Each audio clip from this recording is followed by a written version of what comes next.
కూచిపూడి అన్న పదం కొత్త ఆట నేర్చిందా, పాపలాంటి లేత పదం పాఠశాలగా. కూనలమ్మ జానపదం పల్లె దాటి వచ్చిందా, చవళిల జానతనం పాట చూపగా. కుంచెలో దాగే చిత్రాలు ఎదురొచ్చేలా అంతటా ఎన్నో వర్ణాలు,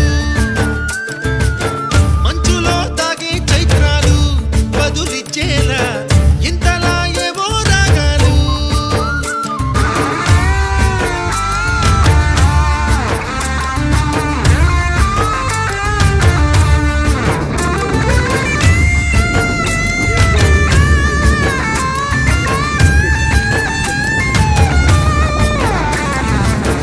ఆకతాయి సందడిగా ఆగలేని తొందరగా సాగుతున్న ఈ పయనం ఎంతవరకు రేపు వైపు ముందడు.